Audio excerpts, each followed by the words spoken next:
podcast and website, or even movement if you like, focusing on good people doing great things. I'm really excited to be bringing you so many great stories from not just Australians, but people around the world doing wonderful things. And sport is at the centre of it, but so too the outdoors and that wonderful connection between sport and the outdoors.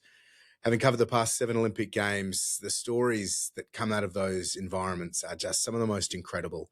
And often it's these athletes doing some of the most extraordinary things who are receiving as little attention as anyone. And not that they're not great self-promoters, but often they're not beating their own chests and making it all about them. They're just continuing on, quietly working away at a dream that seems so remarkable or so far away, but persisting, inspiring and doing wonderful things. So the Quiet Dream is very much about that. We look forward to bringing you some incredible stories. And with Milano Cortina not too far away, we're starting with previews of every single sport and some of the Australian athletes who will be sure to take centre stage, not just at Milano Cortina, but trying to get there as well.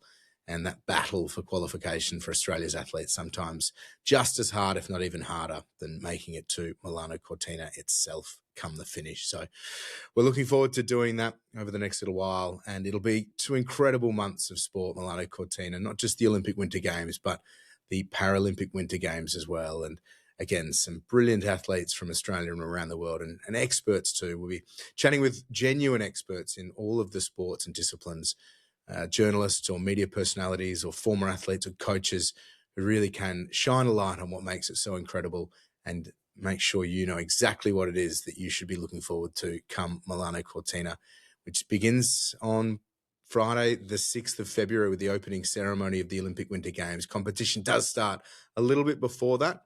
And our first preview is going to be Alpine skiing. It is a blue ribbon event, and the men's downhill gets things going on the 7th of February, Saturday, and then the women's downhill is on the Sunday as well. So no better way from an alpine skiing perspective than to start it off with those 2 speed events and the thrills and no doubt some spills of Olympic Winter Games alpine skiing. It's an incredible landscape for alpine skiing at Milano Cortina. The men's events are in Bormio and Stelvio Ski Centre, which is famous for its gradient and how steep it is and just how fast and technical it is for the men's competition. And for the women there at Cortina D'Ampezzo, which hosted the 1956 Olympic Winter Games. And that is a regular stop on the Women's World Cup circuit. It's been famous for so many different storylines and equally technical, very challenging, but one of the most beautiful ski hills and settings in the world of winter sports. So we can't wait for that. And some of the people to look forward to, Marco Odermatt, the Swiss superstar on the men's side of things, is shaping as one of the stories of the Games and will be a favourite to win multiple medals, 3, maybe 4, maybe even 5. It'd be a remarkable feat, but certainly has some stiff competition, but a genuine superstar of international sport and someone you'll hear a lot about come Milano Cortina. On the women's side, Mikaela Shiffrin is in incredible form. She's won more than 100 World Cup gold medals and really is writing a genuine chapter into the history books of winter sports. She will be looking to atone for what would be considered a very disappointing Games for her in Beijing and missed out on an individual medal. So she comes in great form. She's battled some injuries, but she really has Games ahead of her that could be something special too and a big part of her legacy. From an Australian perspective, it's quite a rich history at the Olympic Winter Games in alpine skiing, and Australia has competed consistently across the past 70 years' worth of Olympic Winter Games. Then Malcolm Milne had his success at the Olympic Winter Games and an incredible story of perseverance and achievement from him, followed by Zali Steggall and Stephen Lee on the international circuit. And of course, Zali Steggall's bronze medal at Nagano 1998, which was Australia's first individual Olympic Winter Games medal. Zali Steggall, the only Australian to compete in alpine skiing at 4 Olympic Winter Games. That could change at Milano Cortina, though, because Greta Small is aiming for her 4th successive Olympic Winter Games appearance in alpine skiing, and she has laid down so far a very strong career in the discipline and achieved good things at the Olympics, including a top 20 finish. And we wish her, of course, all the best in Milano Cortina. Australia had 3 athletes in Alpine at the Beijing 2022 Olympic Winter Games and 3 athletes at the Pyeongchang 2018 Olympic Winter Games. And one of those was Victoria's Harry Laidlaw. I'm very pleased to say Harry joins me. Harry, a very warm welcome to you. How are you? I'm doing well. How are you doing? Very well, thank you. Harry, qualification for Milano Cortina goes all the way into January. How's that looking for you at the moment, and what's between now and the qualification stage for you? Yeah, in terms of qualification, I probably have a bit of I would say, not a very straightforward path because I'm coming back from a couple of injuries. So I had back surgery around this time last year, and then this summer I dislocated my shoulder, so it kind of delayed my comeback. So I kind of started the season about a month ago, getting back into things, and so at the moment I'm racing in about a week and just doing some lower level races to kind of get my feeling back, and then I'll be trying to build my way back onto the World Cup, and then I'll probably start World Cups in December, and then gives me a bit of a short window for the qualification period. But yeah, I'm kind of just taking it day by day and trying to have as much fun as possible. And yeah, I guess it's also the beauty of my situation is that the expectation level isn't crazy high, so I can kind of just go out and do my thing and feel a bit less pressure. What does the circuit look like in terms of the structure of events and different scale of skiing that you can do between the World Cup circuit and then other events too, just to make sure that you are primed and, as you say, ready to make a real charge to make sure that you are there in Stelvio come February? The structure in terms of World Cups, there's between now, so the first World Cup starts in October, and then there's the last one ends in around January 10th, I think, is the last one for the qualification period. So there's about 5 World Cups in between that period. And then before that, obviously, there's other competitions like European Cup, which is like, the step down from World Cup. There's still a lot of World Cup guys compete at that level, and also up and coming guys from, most of the European nations. And then below that is just like your regular FIS races, which is kind of a mixed bag, kind of whoever's there, and depends on the timeline. Could be anyone really there. But yeah, the main goal is Europa Cup, World Cup, and to compete high level at those. You're based in Austria with the global racing team, I believe. What is that, and how does that help you with your career? So Australia doesn't have a structured national team per se. So with winter sports, they have a structured team for, say, moguls or aerials. They have quite a strong development system for those disciplines. But for Alpine, they've never really figured out, or they, like back in the days, they used to have like a structured Australian team, but now it's a bit scattered. So we have a lot of athletes doing different disciplines and only a few guys competing at a high level in those disciplines. So it's hard to structure a team. So the last 4 years, they have been supporting us with a small amount of money, and then they kind of just say, go do your thing. So I've been on this team for about 8 years now. And essentially it's just a small private team, and it's guys from small nations who, similar situation to me, don't have a structured national team that is at a high level. So essentially it's a World Cup team, but with a mixed bag of nations. So we got guys from Belgium, Estonia, and even a lot of North American guys. So like guys who have previously been on the US team or Canadian team. They maybe haven't had a good season and then they've been cut from the national team, but they still want to compete at a high level. So Mm. yeah, it kind of bridges the gap uh, between if you still want to keep cracking on and Mm. it gives athletes an opportunity to still compete and be surrounded by high level athletes and have been still in that kind of World Cup system. Yeah, nice. And you're based in Austria. What's Austria like for you? And do you get a bit of that camaraderie with the other athletes, or is everyone sort of in different places at different times? Yeah, a lot of our team live in Innsbruck, where I live, and I've been living at least the winter seasons for the last, I don't know, maybe 7 seasons, 8 seasons. So I feel like now Innsbruck feels pretty homey to me. It's still a city, but small enough, big enough for someone who's from Melbourne.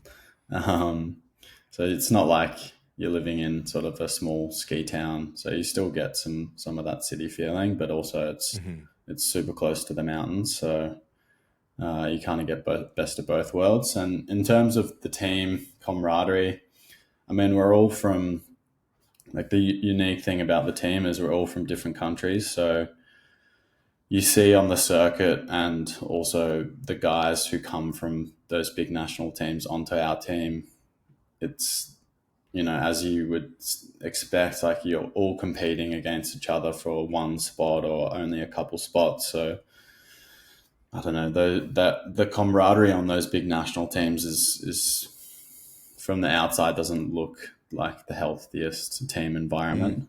But for us, it's, we're not competing against each other directly for spots. Obviously, it's an individual sport and we're competing against each other, but there's definitely more camaraderie and it's a bit more family vibe. Which for me has been pretty special, being away from home many months of the year. You have that bond with teammates, and I think it's also skiing in general, or sports in general. Like, the sport is such a small part of it. There's obviously a lot more that goes on outside of the sport, and especially with a lot of us, we're away from home for 8-9 months of the year, where away from our family and friends. So it's you kind of need that team bond. Yeah, nice.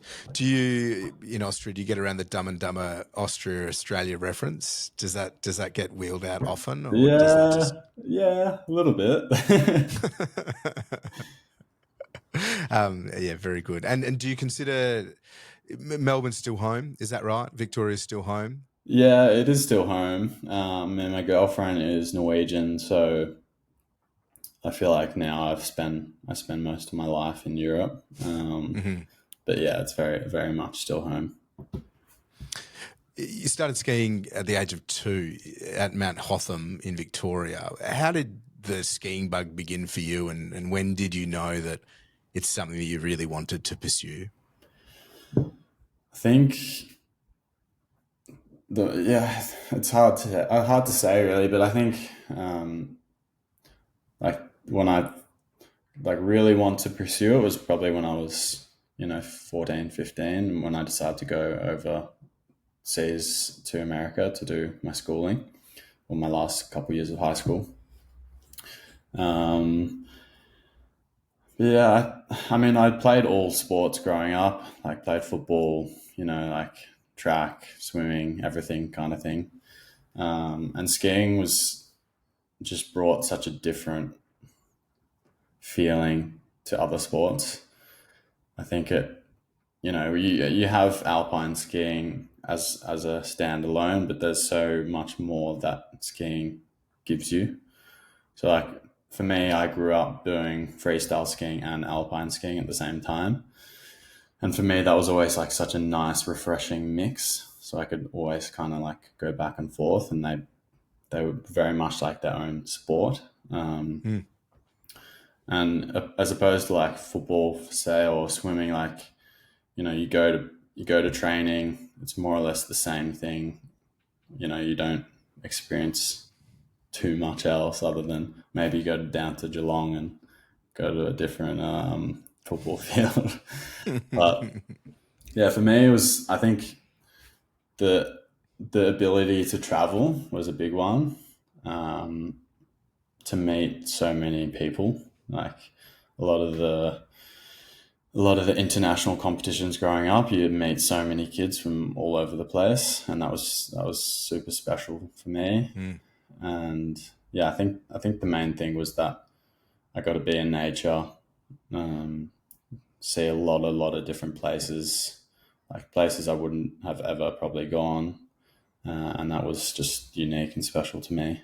And yeah, It's an incredible thing to even imagine being at the peak of your powers on an international circuit such as the FIS Alpine World Cup circuit, let alone Pyeongchang and beyond. So the mountain towns are always incredibly warm, and I think you touched on that with the people that you meet. But I imagine it can often be quite an isolating and lonely experience as well. Is that a bit of a battle at times?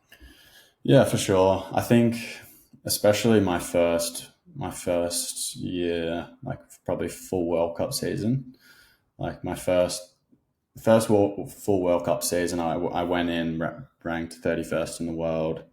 It was Australia's best GS ranking ever, and I felt like a fair bit of pressure. And like before that, you go into it, you do every season, and you don't really feel that much support, and then you finally start to make waves, and then you know you finally get a lot of people messaging you or a lot more support. And yeah, I felt like came with that was a lot of pressure.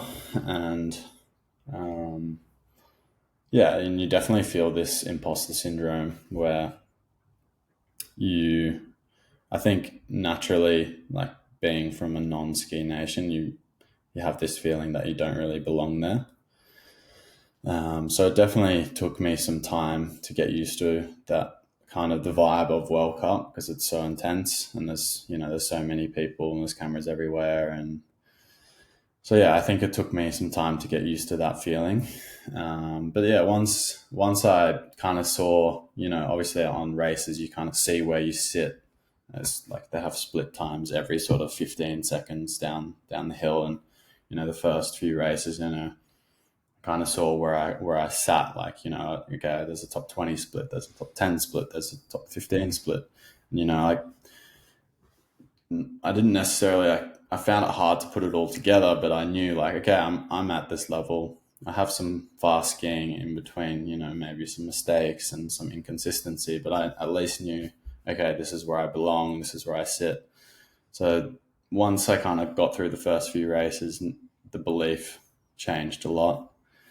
And yeah, but yeah, I think it's as a non-ski nation, it's that can definitely be lonely. Like especially my first few years in Europe, like you're away from home for so long, and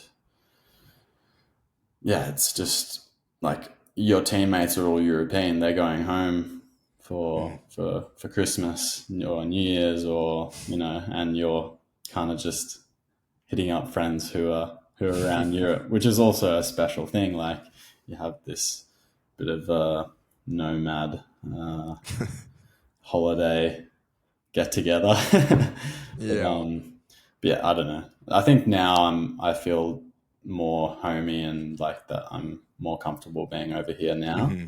But yeah, like the journey towards the top is definitely lonely, and as I said before, like the support from the national team is kind of nothing. So Hmm. you're very much left to figure it out on your own. What is that structure like? Because I imagine a lot of work goes in to funding, to build the connections, to have the right equipment, have the right sponsors and partners, and I imagine that can be a tricky thing year in, year out, let alone over the course of a career like you've been able to build. Yeah, it is a little bit stressful. Like especially like Volcal is my main sponsor, and they support me quite heavily in terms of like a service guy. that prepares my skis, and um, so, and our contracts aren't very long, so it very much depends on how your season goes. So after the year, if you've had a bad year, or it's very dependent on results. So, but it happens also on the other side. Like, I the year I had a really good season. Showed a lot of speed in World Cup. I got my first European Cup podium, which was Australia's first European Cup podium, giant slalom. I lost my head sponsor because they were going through some financial difficulties, and I was like, oh, it'll be no problem getting a new head sponsor. Like, had a really good season, but it's just not like that. I think there's much more to the results, and especially like in Australia, obviously it's not a big, winter sports is not so big. So you don't have, brands or companies screaming out to support you. And then on the other side, you don't have European brands or companies screaming out to support you because you're Australian, and, it's the market is just different. So, but yeah, in terms of like the national team, like Australia and I guess most other nations, like they just look at Olympics and medals and what's the best investment. So aerials, for example, they invest heavily into aerials because in the past they've done quite well. But like when you look at it as a whole, aerials has like the amount of competitors is probably less than 100. And then Alpine is 5,000 plus. And then moguls, quite the same, not the extent of aerials, but the competitor base is so much lower. Not saying that it's obviously easy to get an Olympic medal, but the competitor base is much smaller. And then when the national team looks at Alpine, where we've had like some glimpses of success in the past, but not like aerials or moguls. So the return on investment that they see is much lower. So that's kind of the reasoning behind the lack of support in Alpine. You're a part of the A team for the National Alpine ski team for Australia this current season. So there are four of you, I believe, on that. Is that right? Madison Hoffman, Greta Small, and Louis Mullen-Schultz. Yeah. What does that look like for you in terms of being a part of that? And there are quite a number of athletes in the B and then the C and below. But what does that give you being a part of that A team? The A team gives us, so they give us some financial support, and then we have some servicing support in terms of nutrition and psychology support. And then kind of as you go down, B, C, D, I don't know how far it goes down, but it's from B to C to development, it's no different. So you don't really get too much. I think you'll have the access to train at like the VIS or NSWIS or something in New South Wales. But yeah, it's not too much different, to be honest. Like I was helping a younger athlete in the last few years, just as like a mentor role, and she was super keen to get on the national team, obviously, and it is I guess a big thing and a milestone in your career, and sees that you're stepping forward. But yeah, the big thing I was telling her was that you shouldn't be putting too much pressure on yourself to make the national team, because nothing changes. And it's kind of a hard pill to swallow because, you know, obviously everyone wants to be on the national team, but in Australia, nothing changes. Maybe you get a jacket and a race suit and then you can say you're on the national team. But in terms of your journey and your progression, not much changes. So it's not until you get to that World Cup level where, you know, you will get some things changing, some financial support and some servicing stuff like psychology and nutrition and stuff. But yeah, which is sad because I always said that you need to give the servicing to the youngest athletes because they're the ones that need the nutrition guidance or the sports psych guidance. What's it going to do when you're 28, 27 and you finally get to that top level and then they say, okay, here you go. You can have some nutrition support or psych support. So, yeah, it's interesting, the thought of flipping that, I suppose, isn't it? For you with Pyeongchang, firstly, qualification, what was that process like? When did you know that you were going to be a part of that Pyeongchang team? Because securing a quota place is one thing, but then being chosen onto the team is another. So what was that experience like, and the feeling for you knowing that you were a part of the Australian Olympic team? Yeah, it was a bit of a roller coaster, actually. I don't know if many people know about it, but so it was kind of up. It was either myself or another guy. His name was Dom Demshar, and leading in the previous season, he had a pretty good year. And so for me to make the games, I had to just get better results, better ranking than him, essentially. And I had a pretty good season that year, and I was faster than him from sort of the pre-season all the way up to Pyeongchang, which was whatever it was, 5 months. And, you know, every race we were at together, I was always ahead of him. And I was thinking, yeah, this should be enough to qualify. But I was, from his previous last year's results, I think I missed it by like 1 FIS point or something. So in the end, I actually didn't qualify, and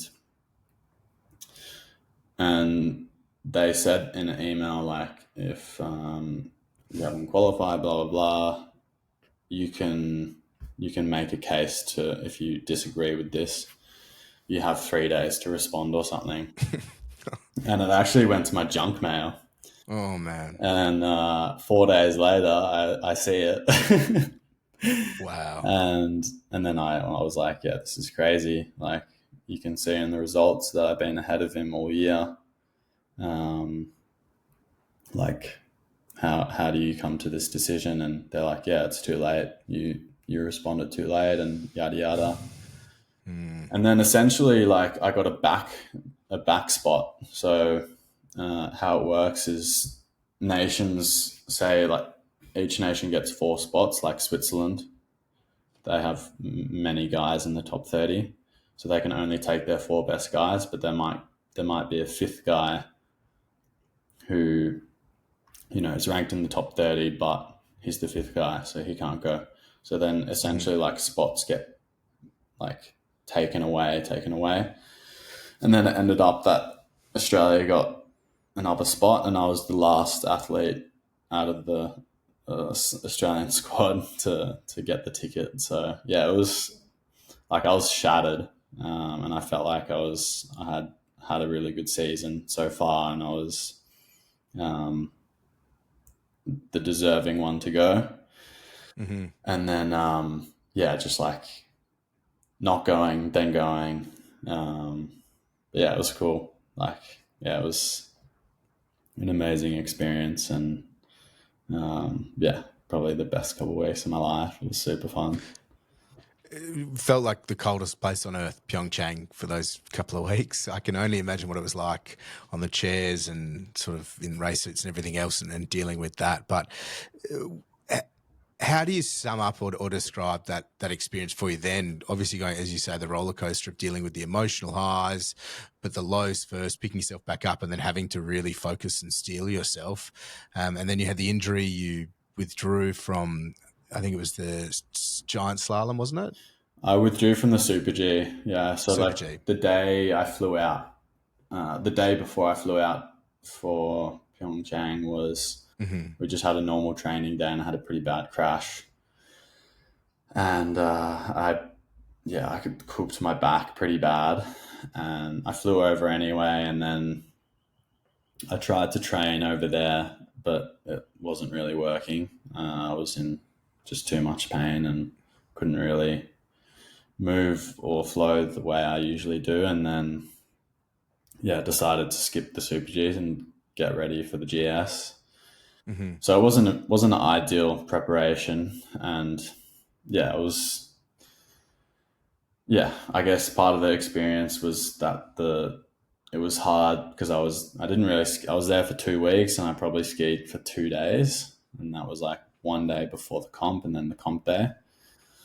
So that was pretty difficult, but I think when I was there, I was just like, right, I'm going to have as much fun as possible and take it day by day. And, obviously the skiing didn't pan out the way I wanted to, but I tried to just soak in the experience and have a lot of fun.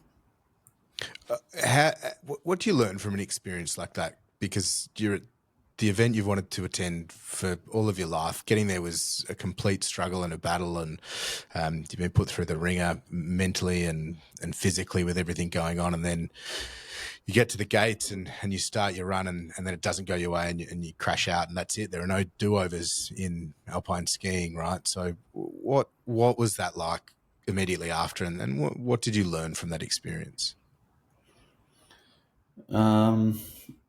I think it was hard for sure, but I think, I think with alpine skiing in general, like you fail much, much more than you succeed.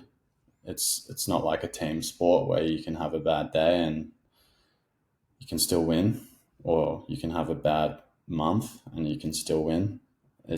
Alpine skiing is very individual, and it's not like a judged sport either, like moguls or aerials. It's pretty black and white. Like, you might feel good and ski good, but you're slow, or the opposite way. Like you might have felt like you skied terribly and you were fast. So it's pretty black and white. And in terms of the games and that experience, I think also like alpine skiing, it kind of builds your resilience quite a bit. Like you're quite used to failing because, maybe in a full season you would have five good races out of, or five that you were happy with.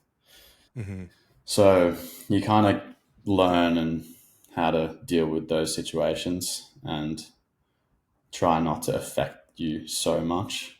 So for me, I was obviously shattered. Like I was like, I mean, you work towards this goal for such a long time and then it's stripped away from you. But you kind of, for me, over the years, I've learned to kind of accept those failures and, try not to dwell on them too much. I think it's fine to be bummed for an hour or 2 hours and then, life goes on. And that was very much for me there. It was super upsetting, but then at the same time, I had my family over there, and I think it was just trying to get over that failure and then enjoy the rest of the time I was over there. And it's a special club that you are now a part of as a Winter Olympian for Australia, but also generally a part of the Australian Olympic team. What would being there in Italy at Milano Cortina and the famous Silvio skiing centre mean to you? Yeah, it'd be massive to get there. I mean, I've had a very turbulent few years. So the last games, I was coming back from a ACL injury. So I was coming back from injury that year, and then that end of that last year, I was starting to really start getting my skiing back and start skiing the way I wanted. And then the previous year, I had a bit of a rocky road with my back, and then the last kind of 2.5 years has been pretty difficult. I tore my hamstring pretty bad one year, and then back surgery, and then my shoulder. So I feel like I haven't had too much of a healthy run yet since that full World Cup season I had. So yeah, I think it'd be super special to get there, especially with a lot of the injuries I've been through. Yeah, I'm more just excited to be healthy at the moment and see what I can do in the next few months. You touched on it before in terms of the prestige among other nations. There are some incredible athletes always on the Alpine skiing circuit. At the moment, the men's, Marco Odermatt and Mikaela Shiffrin doing great things on the women's circuit. Have you had any moments on the circuit where you've had a pinch me moment, not specifically a single person, but just how iconic being a part of the Alpine Skiing World Cup and World Tour events and European Cup events and the mountains involved, and what that brings? Yeah, for sure. I think my first World Cup season, you definitely have those moments of especially my first year, or my first World Cup season, I was starting always quite early. My bibs were 31, 32, 33. So you always start kind of near those guys. And I mean, honestly, when I was younger, I never really would have thought that I would be racing sort of those big races like Adelboden or Alta Badia. And so, yeah, it's pretty wild. And then, yeah, probably one moment was when I first qualified in Bulgaria. Was my first qualification in World Cup. And yeah, I think just before the inspection, there's all the top dogs there, and then you're in that sort of group of top 30 in the world. And yeah, it's a pretty crazy feeling. And yeah, it's hard to explain really, but yeah, I was kind of just holy shit, I'm here and I've done it. But Yeah. yeah. And they're rock stars though. In their countries, they are rock stars of the sporting world, aren't they? Yeah. Yeah. 100%. I mean, that's the thing. I think a lot of my friends at home, they've seen snow maybe once in their life. Mm-hmm. And that was because I brought them up there. And I think they don't understand sometimes the magnitude of it. You kind of just have to come over and experience it firsthand to see how wild the scene is. Because, I mean, Austria is 100% the number one sport here, and Switzerland, it's massive, and yeah, it's the crowds are wild, and yeah, just the magnitude of it is next level. Have you ever skied the course or the mountain that the men's events will be on at Milano Cortina? Do you have any familiarity with that mountain, and how important is the familiarity with the snow, the conditions, the mountain itself, or is that just something that you take in your stride? I've never skied there, but our plan is to do some prep in January there. Yeah, I mean, it's always helps a lot if you've been on the hill, especially, a big part of getting used to World Cup skiing is getting used to the hills and the length, and it's quite different to Europa Cup, which is the step down. Just the magnitude of the hills and the length and the steepness and the terrain is just so much different. And yeah, if you can train a little bit on those hills and get used to it, it just helps so much with confidence. So yeah, I mean, that's a big part. A lot of those guys who have been on the World Cup for 10 plus years, they've been skiing these hills for so many years. So that's a big advantage.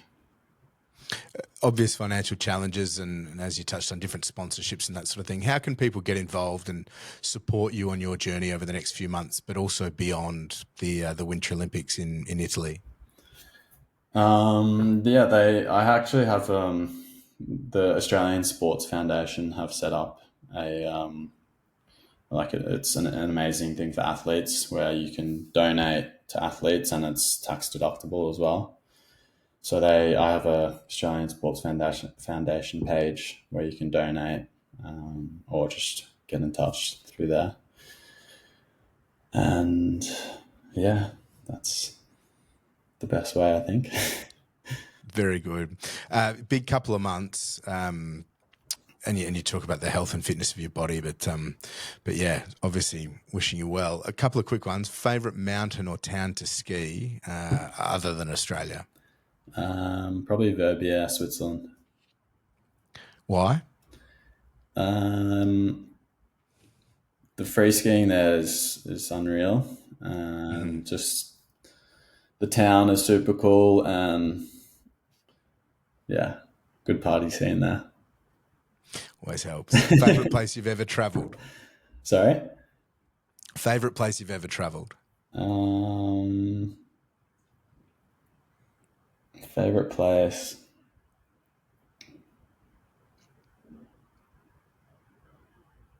I mean, anywhere in Italy I really love. The last years, like we spend a lot of time around there. Like the Dolomites is super nice.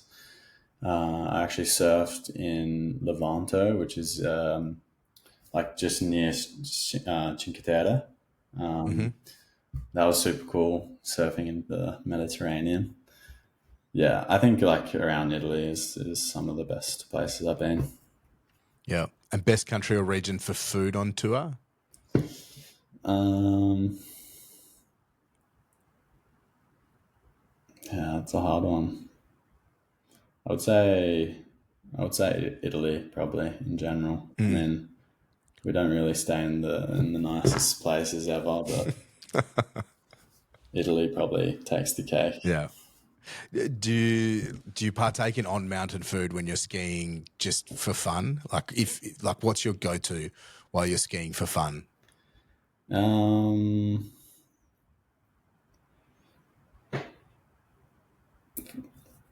don't know. We don't really. I mean, after the season, we would probably ski around Mountain Fun, have lunch on the hill and stuff like that, but not often. But Yeah. probably a schnitzel. Can't go past a schnitzel. Do you have a travel hack? Like what's something clever you've picked up and makes traveling easier or better? Travel hack. I mean, for us, we always travel with so much gear and always heavy bags has been just a nightmare to get around. So I don't know if it's really a travel hack, but we always travel with like the heaviest carry-on. But yeah, four jackets inside each other, right? Exactly. Yeah, it's a classic winter one. Yeah. What about something you wish you knew 10 years ago that you know now? 10 years ago to know now. I think to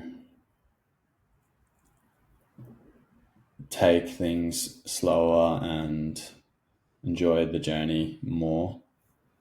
I think sometimes you can get caught up in the craziness of the sport and be hyper fixated on results and not progressing. And so I think I would have told myself to enjoy it more. And yeah, I think skiing gives you so much, and yeah, take advantage of the travel and the people, and yeah, because it's so unique, and obviously it doesn't last forever. And I think, yeah, just enjoy more. Love that. Italy in February. Hope you're there. We wish you all the best, obviously, over the next couple of months in the charge to get there, but also, as you say, being healthy and skiing well and enjoying being at the peak of your powers again. Thanks, mate. Appreciate it. Since speaking with Harry last week, he's returned to the snow and in his first FIS recognised event with rankings points available in more than a year, won a giant slalom event in Italy and then finished fourth the following day at a giant slalom race in Austria. So fingers crossed he can keep climbing from here. Wonderful results to get back onto the snow, perform well, trust his body, and we wish him all the best. Luke Norman is a freelance sports journalist and director of AMP Media, a font of knowledge across all things international sport, but specifically winter sports, and covers the FIS World Cup circuit and the Alpine circuits as well. Very pleased to say Luke joins us. Luke Norman, hello, welcome. How are you? Hi, Will. I'm very well, thank you. Great introduction. Really good to be here.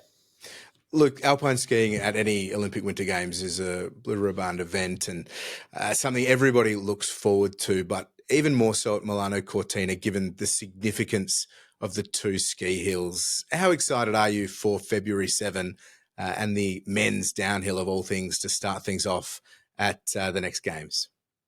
Yeah, it's fantastic. It feels so nice to really be coming to one of the meccas of alpine skiing. And Bormio, which will host all the men's events, but particularly these two speed events starting with the downhill. The Stelvio, the slope, is world famous in alpine skiing. Really, I mean, I think without doubt one of the hardest, if not the hardest, tracks on the World Cup circuit, and one that just immediately, it brings a jolt of excitement through you. So to see them take that on in a kind of Olympics setting will be really special, really, really special. So can't wait for that. Famous for being the gradient that it is. I think it's 63% gradient, which is twice the average steepness of a recreational ski slope. How imposing is that, and how difficult is that for a lot of people to get their head around just how steep that gradient is? Well, I always go back to the first Olympics I covered back in 2014, and I stood at the bottom of the slope, just at the finish line in Sochi in southern Russia, I think it is, and looked at the where they came in, and all the races funneled into this finish area, and it really didn't look steep. And every race, that was the bit where the skis were pointed straight down. Even in the slalom, they're basically just coming off the last gate straight down. And I thought, great, when we get to ski in between the games before the Paralympics, I'm going to come into the finish area. Look amazing. Everyone's going to take some video of me. And I got to the top of that bit. And I've been skiing since I was tiny and fairly competent, I thought. And it was absolutely terrifying. And you get to these slopes it's sort of impossible to convince people what they're like, because you'll get to the top of the Stelvio in Bormio, and they like it sheet ice, as hard as possible, cold as possible, icy as possible. And out the start gate, to get them going, it's sort of an immediate, point them down and off you go, get the speed up. And it's mind blowing. Us mere mortals, we just cannot do it. A skier was explaining to me the other day that we just don't have the muscle power in the legs. The skis can do it and they can take you down, but we don't have the muscle strength to control those skis. So it's mind blowing what these men and women do and the speeds they hit. And in Bormio, they'll get up very, very close to 100 kilometers an hour. And it's windy there most of the time, and there's no protection. It's just out and out go from the gun. I've just got that noise in there, like in the back of my head, when you know that you're pushing the boundary. But as you say, from start to finish. So the women's also incredibly famous, Cortina D'Ampezzo, huge history. It's where the Olympic Winter Games has been skied before, and they start on the 8th. What can we expect from that slope?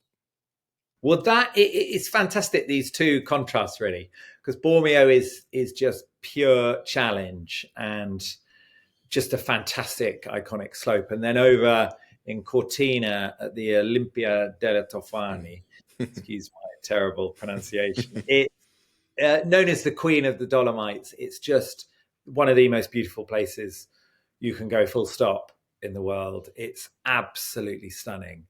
And the racetrack is really challenging, super challenging, but it's famous for the views. There's an incredible shush between these steep brown rock, on either side, which is fantastic. There's an incredible jump called the Luca de Aosta that's amazing. And you just, the photos you'll get, the video footage, the TV footage that will come on is really special. And as you say, the history is amazing there. 1956, the Winter Olympics. And then the women in particular have been there every year for World Cup action. And it's demanding. It's really demanding. A couple of years ago, there were 3 or 4 falls, big names. Mikaela Shiffrin suffered a nasty fall there. It's they have to be right on it, but you can forgive them if they're also looking at the views on the way down. And we're well and truly back now as well these days with full crowds. So 2 iconic slopes in a traditional winter sports environment, and people will be traveling from all over Europe and the world for this. What kind of atmosphere are you expecting for the 2 Alpine programs? It's great. Well, I don't know about you, Will, but it's the glamour of alpine skiing that's always kind of pulled me in. And I think maybe nowhere more so than Europe. We're really lucky over here with the Alps and the Dolomites for Cortina, that people absolutely love it. And in across Italy, and then Austria's so close, where it's the national sport. Same in Switzerland, Germany, France. People will flock, I think, and the noise will be fantastic. The Swiss versus the Austrians, iconic rivalry. The cowbells will be out. A lot of colour. We're really hoping it'll be great weather.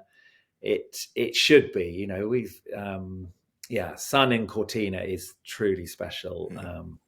It kind of reflects off some of the slopes, and very, very good. So I think the atmosphere will be incredible. And it always comes through for me. I mean, my memories of growing up watching Alpine on TV over in the UK. We had Ski Sunday, which was this iconic show.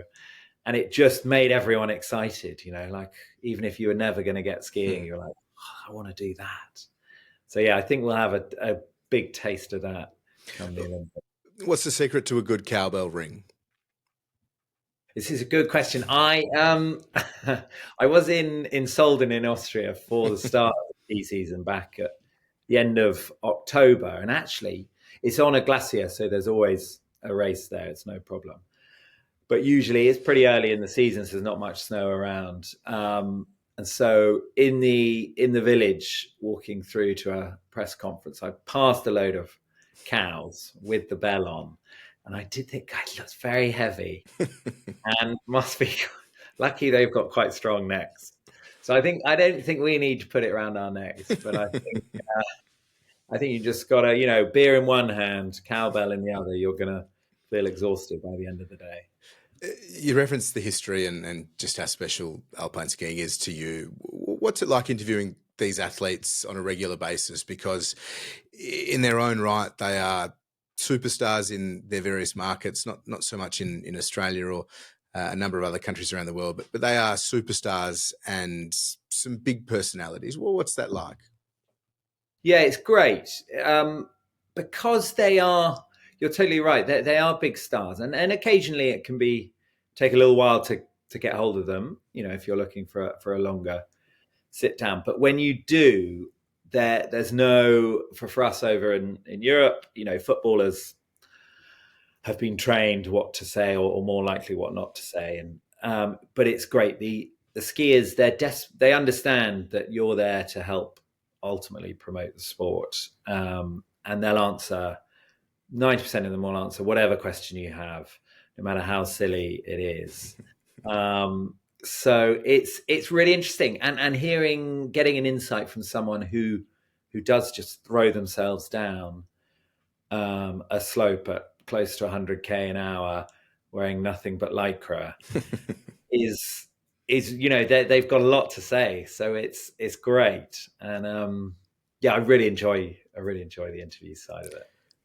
On one of those marquee athletes at the moment, Marco Odermatt, there's more to this, but what can he do at Milano Cortina, and is everybody just sort of keeping one eye on this Swiss superstar?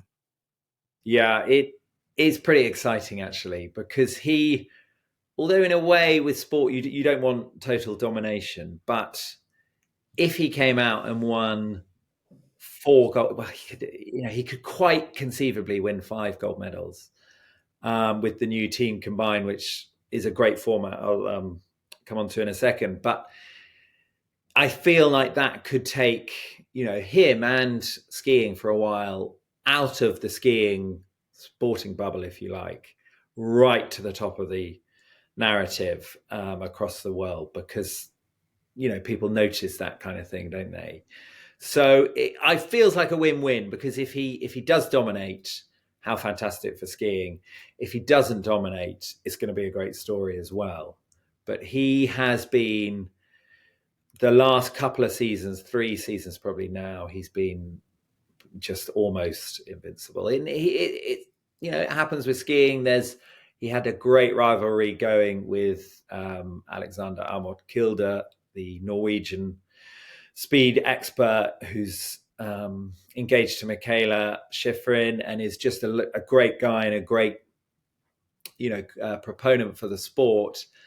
But they were kind of sharing downhills, particularly Super G as well. But he had a huge crash in Wengen, in the iconic finish in Wengen almost 2 seasons ago now. And he's just back this last weekend. So it was great to see him back.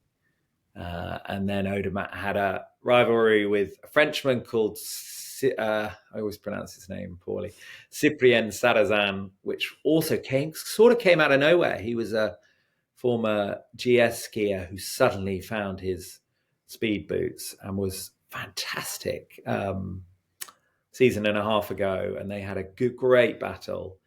And then he got badly injured last season.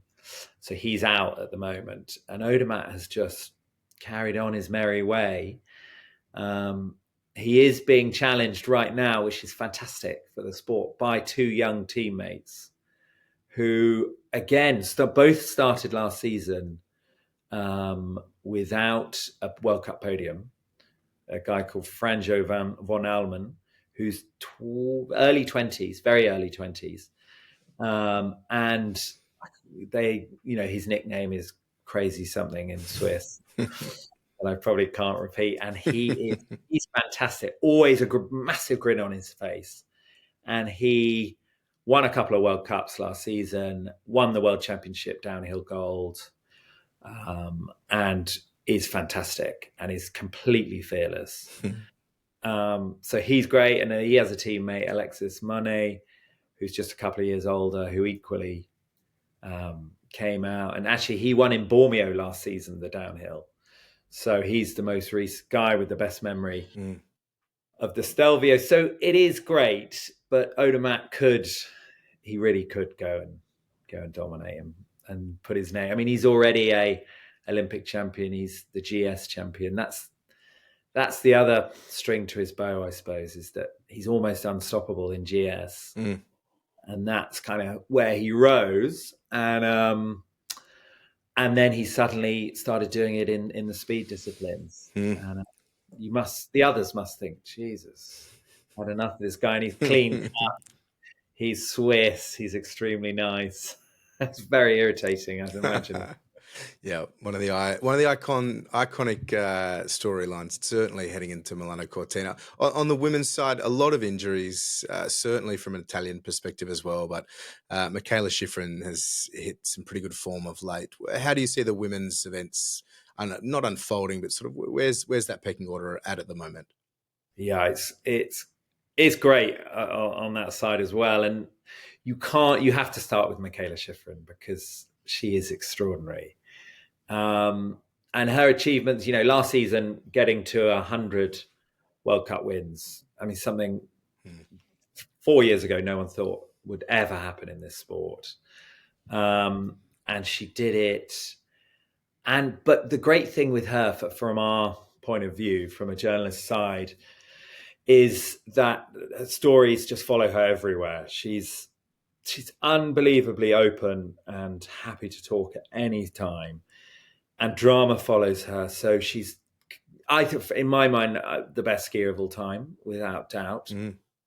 But for what she's done in the sport, I think it's 11 World Championship golds. I think, these 103 now World Cup wins. I mean, so many records are in her back pocket.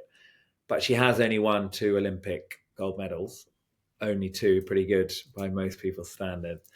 But amazing. And as you will remember, no doubt will, in Beijing at the last games, she came and she'd already, in her 2 games before that, she'd won a gold in each. And she'd won a silver somewhere. But not kind of as all-conquering as her record would suggest. And then in Beijing, an early fall, I think in the GS, and then it just unraveled super quick. And she ended up competing in all 6 events, team parallel, which often she wouldn't do. And she fell 3 times. Her best finish was 4th. There was no medal at all.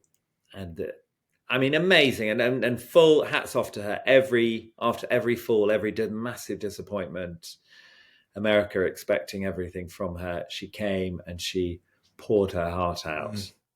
And you had grizzled old journalists sort of mopping the tears away because she was just distraught, poor Mikaela. But she never stops bouncing back. And here she is, a horror injury last season. She kind of got a pole in the side when seemingly on course for that 100th win.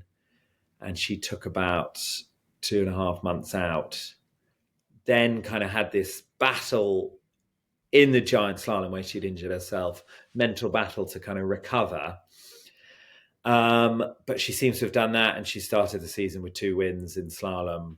I mean, I'm obviously totally impartial, but wow, I hope she wins the slalom gold medal. So yeah, sorry. I mean, she, as you can tell, I'm a huge admirer of hers. But that's a great story. And then, I mean, there are stories everywhere. Her compatriot Lindsey Vonn, the great Lindsey Vonn, who almost 6 years ago, her last race was in Cortina D'Ampezzo. And, she'd done everything, 82 World Cup wins, I think. Easily broke the record for the number in the downhill. Was Olympic champion back in 2010.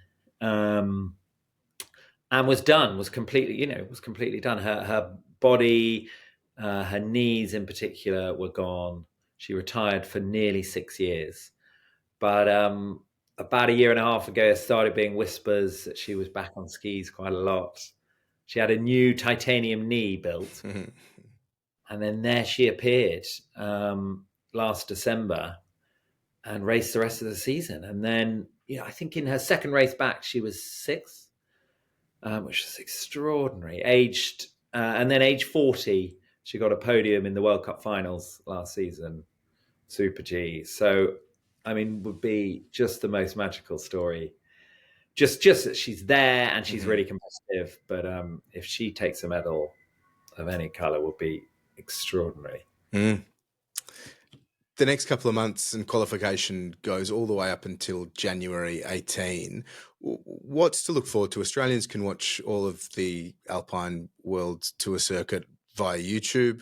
Replays are all available depending on if people want to stay up through the night. But what should people be looking forward to over the next couple of months? As obviously the marquee names have locked in their spots and the top of the quotas, but some iconic events and the form sort of stacking up and obviously touching wood, everybody avoids serious injury.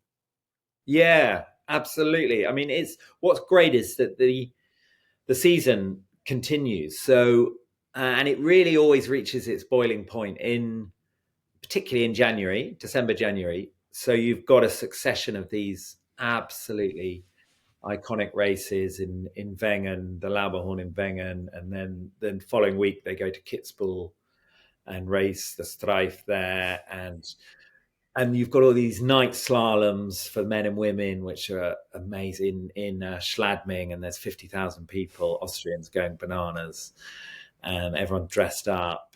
So you've got all these great races that will continue as usual, and all these great storylines, of people desperately seeking to grab their spot. The giant slalom is one where the field really opens up, because that's where the FIS and I think the IOC sort of combined to think, right, we really want to bring as many nations in as possible, and it's the one that's open to people of a lesser caliber, perhaps, get their spot. So people are chasing what they call FIS points to get the right ranking all over the place, and they'll be doing slightly lower rung races in European Cups and FIS races all over, and over in South America and perhaps your part of the world.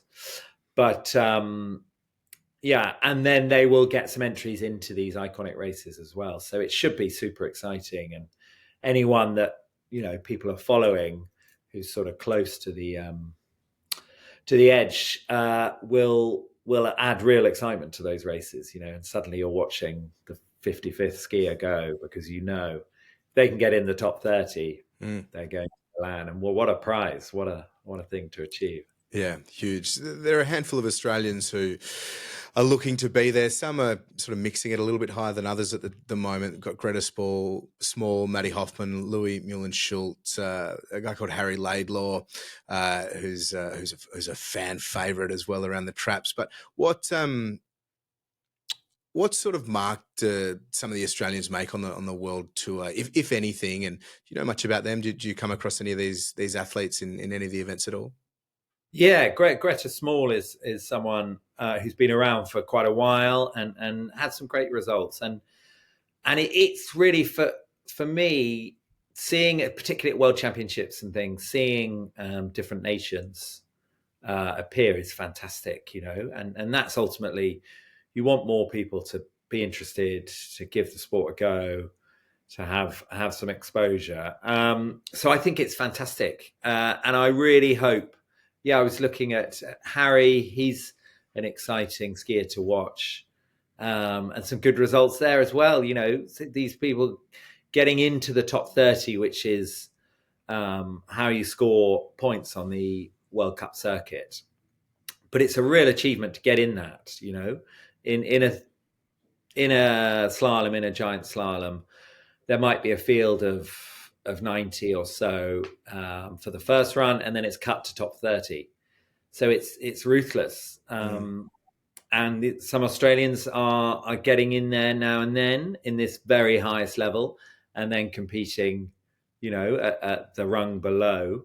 But I think it really adds flavour. We've now got a Brazilian skier right at the top of the men's game, Lucas Pinheiro Bratton, who's there, and he's his mother is Brazilian, and he grew up a lot of his life in Brazil. He's huge sort of he found his love playing football on the streets in Brazil of sport. That's how he got to it. And then his dad is Norwegian, and so he did race for Norway for a while. But it's fantastic. He took some time off the sport, came back, and he's in the green, gold, and blue of Brazil, almost Australia. And he's there dancing sambas when he's on a podium. He won for the first time for Brazil a couple of weeks ago, and that kind of color and excitement and different nations is fantastic.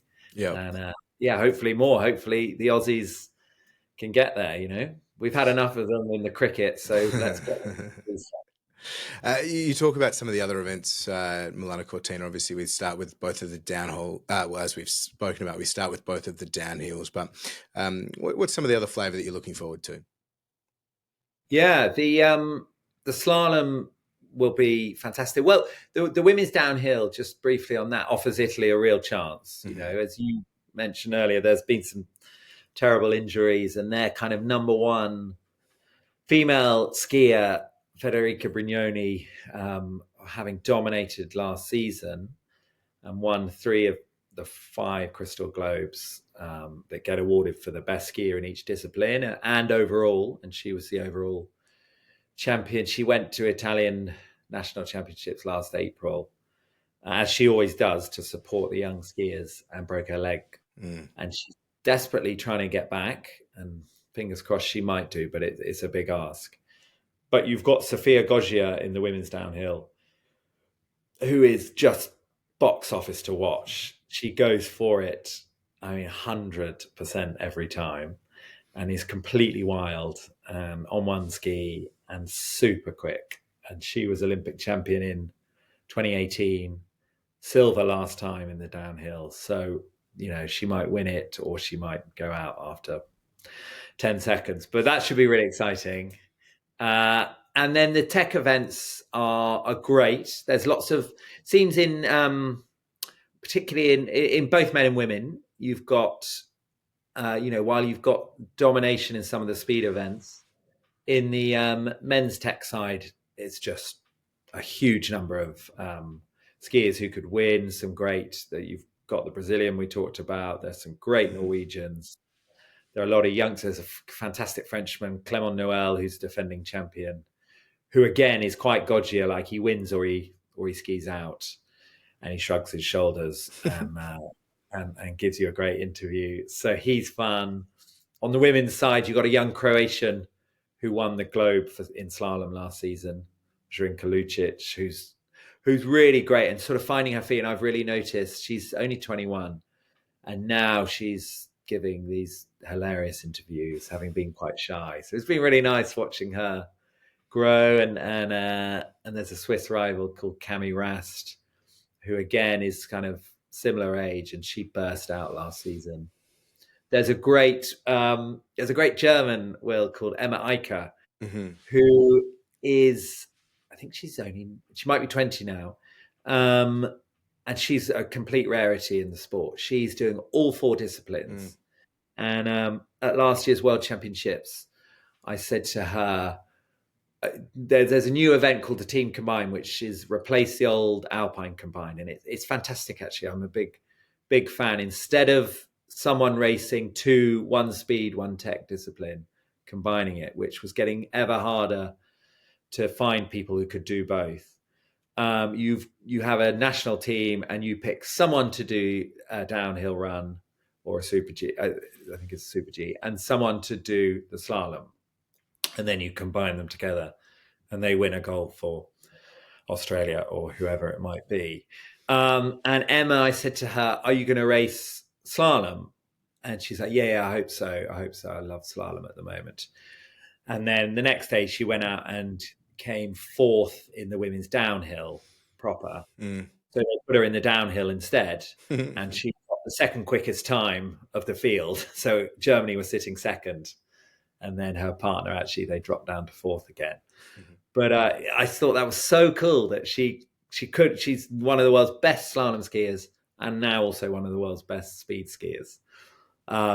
She's absolutely fed up of talking to me because I'm so excited by her story, but she's quite shy, and she convinced I'm going to get this great interview, but it's yet to happen. But my colleagues always rib me that I'm chasing another Emma Eicher exclusive. But she could be a superstar this game. She could pop up, and she's already had a podium this season in slalom, which was the one discipline she was missing, even though it was her favorite. So she's won in the speed. She's got a podium in slalom. So yeah, exciting for Germany. Really exciting. Exciting across the board. We can't wait. It all starts on ski hills around the world or various mountains, and I'm keen to ask you a few questions, sort of about what gets you moving as well. What's your favourite place to ski? Well, we are really lucky over here, having access to the Alps in particular. And for me, there's a place called Maribel in France, Les Trois Vallées. It is just extraordinary. I mean, it is a real place for the English, which not probably to everyone's cup of tea. But it is, the breadth of skiing you have is absolutely extraordinary. And these 3 valleys that you can access makes it amazing. And in a week, you will, if you don't want to ski the same slope twice, you don't need to. It's just tens and tens and tens of kilometers of slope. And therefore lots of off-piste as well available if you're a bit better than I am. And amazing restaurants that you can just sit and have a beer or a hot chocolate. And it's fantastic, and not bad at night either. Yeah, very good. On that, what's your favourite on-mountain food or après skiing go-to? Well, après ski or indeed during ski, quite hard to beat a cold pression, a beer, is pretty good on looking out the side of the mountain. And I'm quite simple in my taste: a steak haché, a flattened hamburger, a big pile of chips. Yeah, it keeps me very happy. Very good. It's a bit sad, really. My wife would say, but my taste hasn't changed since I was a 10-year-old. But there we go. Yeah. What about generally favorite place you've traveled? Favorite place anywhere? Well, I mean, getting away from the skiing for a while is probably Brazil. Is just a mind-blowing country. And we lived there for a while with my eldest son was 1, and we just had the best 5 years living there. And it just still blows my mind that we flew once 5 hours from Rio and landed, and we were still in Brazil, and had a couple of weeks exploring the Amazon jungle. No ski slopes, sadly. No. But Argentina not far away, which I didn't do, but I'd love to go and ski there. And all the skiing teams go to South America in the summer, in the European winter, European summer, to go and take advantage of the winter over there. And the footage you see on Instagram and it's extraordinary. So that's on the bucket list for sure. Not bad cuisine either. On that, you travel an enormous amount with what you're doing with Amp Media too. What's your next holiday planned? Good question. Well, my wife's family live in Mexico, so often head over there at Christmas. This is not our year, sadly, which is bad because I don't get to. They live on the Caribbean coast in Mexico, so I don't get to go and eat tacos and dive in the Caribbean. But at the same time, I don't have to spend Christmas with my mother-in-law. So, you win some, you lose some. But I think our next holiday, I don't know, actually. We haven't got anything booked because it's so busy at the moment. But I think my wife is keen that we go away in kind of April. Probably somewhere like Greece, which by then is just beginning to get nice and warm, certainly compared to the UK. And is just a fantastic spot. We go to a few islands there. And, go and get in the sea and shake off the winter will be nice. Spectacular. Do you have a travel hack or something you'll never sort of leave without from a convenience perspective? Well, this might spark a debate in Australia or some hate mail, but I don't go many places without a pot of Marmite. Really? Which seems like makes me seem even older than I am. But I do find particularly hotel breakfasts are, if you add a bit of Marmite, a bit of something savoury in there, otherwise it's just, particularly in Europe, you're just piling on the sweet treats. Can't be good for me in any format. There you go, Marmite. How about it? Marmite and some noise cancelling headphones, I think. Very good. Well, thank you. Appreciate your time. Luke Norman from Amp Media and a font of knowledge on the Alpine circuit. Always a pleasure. Thanks so much, Will. Great to be here. Episode 1 of The Quiet Dream is in the books, and it's been a joy of mine to be able to bring it to you.